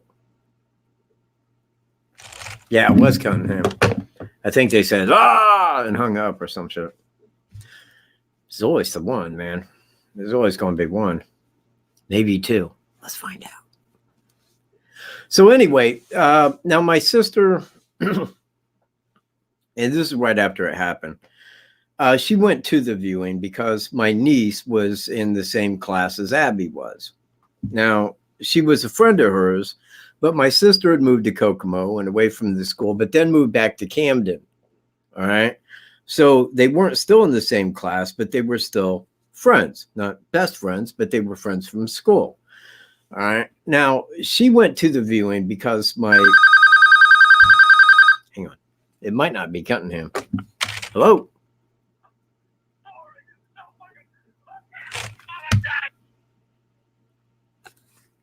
Oh, man. Did y'all hear it? It was the Cunningham. And you know, I really should just check and see if it's like a number or not. Get all blockatory. So anyway, she went there. Now, she stopped by because I was asking about the conditions, you know, because I felt if there was any bruising to the face or anything like that. Now, what she told me was, and now this was her. And I mean, my sister has since died since that time. But she told me that both girls had a scarf on. Now, from what I understood and heard, that only Libby had a scarf on. But Libby was the one where that man that Double Ants was talking about said that with Libby, it was personal, that she was badly hurt, you know, in such a way that, I mean, and I heard multiple things, and I don't want to like make this like seem graphic in that manner, but that for the same reason with Van Paetz, you know, being cut like that. And I think that that is part of his demeanor. I mean, it's part of like the his MO, what, you know, triggers him to do. And I think that maybe that could have transpired there like that. Man, yeah, I did, man. I shaved that just a little too far there. Yeah, never take pride in my goatee. Just my hair. So anyway, just my thought that I think that that is something that I can compare to another crime that happened that I feel that he did, that puts it into a category as to like the crimes that he commits, what he does, how he carries on. Now with Ann Paetz, it was a knife. With Jamie Schmidt, it was a gun.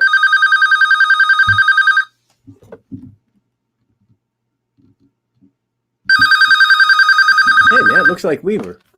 Hello? Hey, man. It is Weaver. Yeah, right, man. Hey, you want to be on live? Yeah, man. Hey, it's going to be a heavyweight champion, man. Listen up, everybody. Go ahead, man. What's going on, dude? Not much, man. How you doing?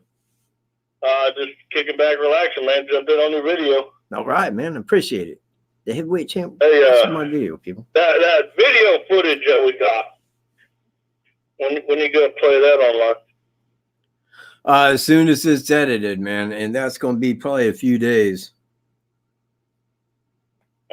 Yeah, I know, but man, dude, there's a lot of shit to video. There's a lot of editing that goes into that. I'm also adding music, voiceover, adding pictures. I got the time stamp that's at the bottom, like where it's running the time as it goes through. It's going to be fantastic, man. Yeah. Well, I know you do a good job, man. We got some pretty good stuff, and you know, I was telling her about it, and it's just kind of eerie being down there. You know. Yeah. Just had that eerie feeling to it, but you know, see, he had never been there before. And the first time we went there, he didn't go past the fence, but the second time he did, and we got down there. Now, I was telling him that it was very historic, and it is beautiful down there. And the only thing that makes it bad is what occurred there. Because other than that, man, it's a fantastic place. If I had known about that place, I would have been out there many times prior, because it's a really cool place to go and hike. Correct? oh, there you go. You're cutting out. Yeah, man. I mean, hell, there's several places down there where you just want to go camping. You know, I mean, you got that beach and the Deer Creek right there. Yeah. You know. Now Nice place there. we seen a trail cam on. God, man, what was their name? Is it Maxwell? Because I I think think. that's Maxwell's place up there. Okay, great. Yeah. Now when we. It's where they cut them logs out, like a little logging road or whatever. Yeah, exactly. Now, when we hit that logging road right there, man, when we was heading back to the 501, right to our left was the trail cam that was facing south. But that was right before where that deer blind is. Yep. So, I mean, I think that's why, because they've had it out there and they've moved it several times. Now, I'm certain that Maxwell or whoever, you know, is running that now, because I think Maxwell sold that property. I think that they're probably more looking for deer than what they are for any suspect. Yeah, but that, like I said, that path that he took, he had to be out there several times. He knew that woods, you know. Yeah. You just don't go out there like, hey man, I'm gonna go this way, this way, this way, you know. No, he knew where he was at. Yeah, he stalked that for some time. Yeah, he did, but I mean, and again, man, I mean, I can say that, like, if he had stopped there many times over en route to Fort Wayne or his family's house up in Michigan, that's probably how he knew that trail so well. Oh yeah, he knew one day that, you know, something was gonna happen. Oh, it did. Because when we went ahead up that hill, leaving the crime area, I didn't know where I was at. You know. Yeah, and when we was walking by the cemetery, because when we was down there at the crime scene, and I believe it was, I'm not going to give the name, but you guys know who lives on the south side there, was coming down that private drive, man. I looked up and seen a car. Well, I didn't think anything of it. But now when we was leaving that, because that was right before we left that area, we walked up north and then was walking back west along the wood line right there at the cemetery. And that car pulled right in and went around the cemetery. And I'm holding the camera. They didn't say anything. But I mean, they knew we was just filming the area. But anyway, it was kind of a cool jaunt, was it not? Oh, yeah. You know. He knew where to stay hid. Because, you know, people go back there to that cemetery and hell, the road's just right there. Yeah, it is. He knew where to go to stay hid out of sight. Yeah, man. And you know, I mean, I've kind of said that for, well, honestly, from about the beginning. I said the only way out, because he wouldn't walk back down, cross the creek, take that back up, and then walk the bridge back. Not when he could just go straight up and hit the 501 to get the hell out. You see where I'm at? Yeah. Yeah.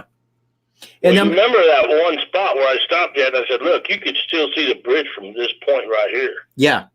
You right. Know? Now, that was at approximately that point, because when I talk about that, when he was heading back to the 501, is Cheyenne was walking the 501 toward the railroad bridge, he would have seen her walking at a distance. Yeah. And he could have got behind a tree, you know, so that she wouldn't have seen him coming out of there, because she didn't see him. But the man walking back in behind her 10 minutes behind her did cross paths with him. That means that he walked out of there after she had walked by. Yep. And I think he's seen her at a distance, because he was trying to be stealthy.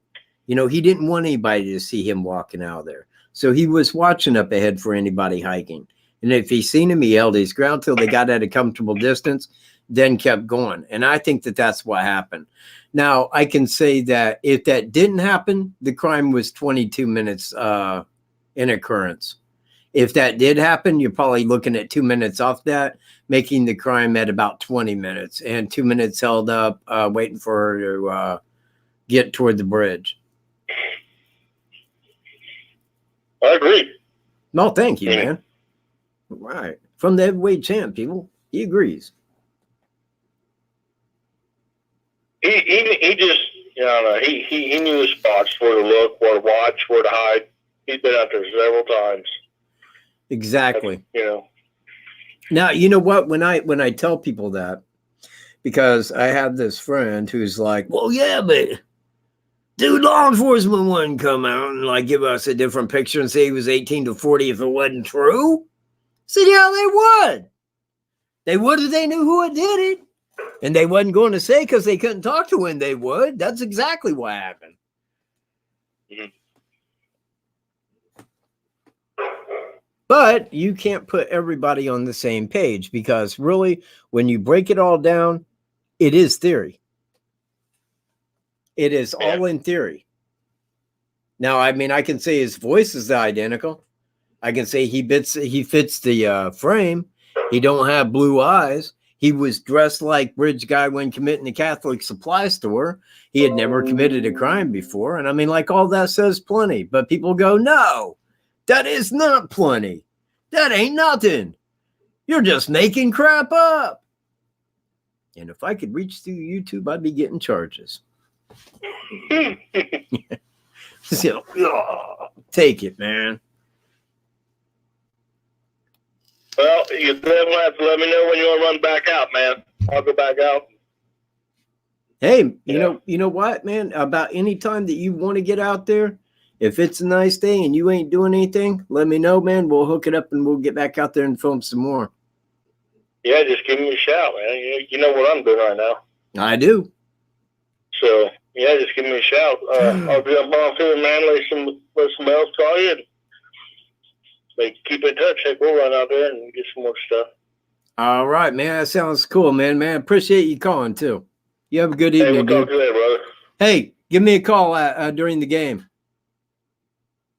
I'll do that. All right, peace. All right, bye. That was Michael Weaver. Does anybody remember Michael Weaver? Does anybody remember Michael Weaver? Man, that left hook, man, 15th round, man. He was getting his butt kicked by Big John Tate, man. John Tate was letting him have it, man. Bam, left hook. Man, John Tate woke up like 5 minutes later realizing that he was not heavyweight champion of the world anymore. Best left hand in boxing history, Michael Weaver. There it is. Also, man, I met Ernie Shavers. That's right. I met him, man. I shook the hand that knocked Kenny Norton out. Hang on. It might be Kenny Norton. Hello? No, it's not. It's Cunningham. Yeah.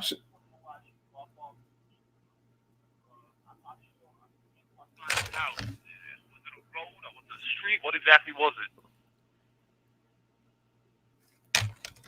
it?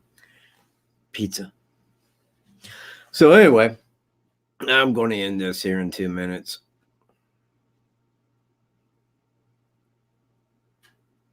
You know what? Let me put it to you like this, Daniel. What's going to happen in tonight's game is the Colts are going to get stomped, man. They're going to get hurt so bad it's going to be bloody. They are going to be just wiped off the planet. And for that reason, and that reason alone, I can tell you right now that the Colts will win. Yeah, when they played Miami, and I'm like, my God, man, we should end their day like 60-0, man. We should just destroy them. They beat us. You think they're going to get beat? They go in and play a different game. It's just nature of the Colts. It's how they do it. All right, man. I got 1 minute. Killing the phone. Bad hair is sinful. I agree. All right, everybody. I'm going to wrap this up. I appreciate everybody viewing, and I hope that you got some information out of this. If you didn't, please rewatch it because there was information involved here. So I will catch you guys in my next video, which will be out in a few days. I got to edit that, and believe me, you don't want that unedited because that video from out there at Monon High Bridge Trail is going to be remarkable. Remarkable. Okay? And you don't want to miss it, period. So tell your friends, tell your neighbors, wake your kids and your dogs up, and have them watch it along your side. I will catch you then. Peace, everyone.